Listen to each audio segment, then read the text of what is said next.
Hi, வாங்க இன்னைக்கு நம்ம புடலங்காய் கூட்டு செய்வோம். புடலங்காய்க்கு பருப்பு போட்டுக்கலாம். வாஷ் பண்ணிட்டு வந்துடுறேன். இந்த புடலங்காயையும் இதுலேயும் கொட்டிக்கலாம். ஒரு பெரிய வெங்காயம், ஒரு பெரிய தக்காளி ரெண்டையும் கட் பண்ணி வச்சுருக்கேன். இதையும் இதில் போட்டுக்கலாம். இப்போ நம்ம கொஞ்சமாக தண்ணி ஊற்றி அடுப்பில் வச்சிடலாம். அடுப்பில் வச்சாச்சு. தண்ணி கொஞ்சம் ஊற்றிக்கலாம். மஞ்சள்தூள் போட்டுக்கலாம். அப்படியே மூடி வச்சுக்கலாம். வாங்க இப்போ புடலங்காய் வெந்துருச்சான்னு பார்க்கலாம். ரொம்ப அழகாக சூப்பராக பூ மாதிரி வந்துருச்சு. இதை நம்ம என்ன பண்ணலாம், கொஞ்சமாக அப்படி லைட்டாக ஒரு மசிச்சுக்கலாம். அதுதான் கொஞ்சம் நல்லா மசிச்சாச்சு. அதுக்கப்புறமா கொஞ்சம் உப்பு போட்டுக்கலாம். சாம்பார் பொடி கொஞ்சம் போட்டுக்கலாம் டேஸ்ட்டுக்காக. சும்மா லைட்டாக போட்டுட்டு லைட்டாக தண்ணி ஊற்றிக்கலாம்.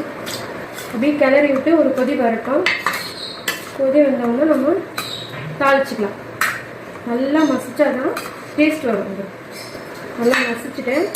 இப்போ தாளிச்சிக்கலாம். கடுகு, உளுந்து இதெல்லாம் போட்டேன். அப்புறமா காஞ்ச மிளகாய், பச்சை மிளகாய், அப்புறம் வெங்காயம், கருவேப்பிலை எல்லாத்தையும் போட்டு தாளிச்சிக்கலாம்.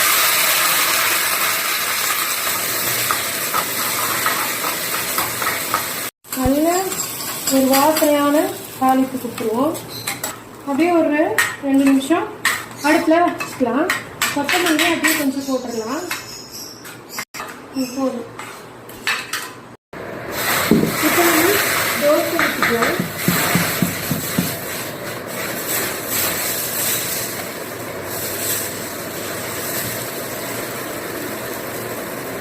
எண்ணெய் கொஞ்சம் ஊற்றிக்கலாம்.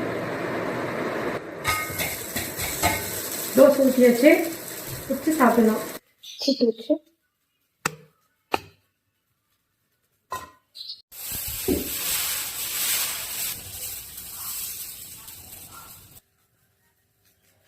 டேஸ்ட் சூப்பராக இருக்கு.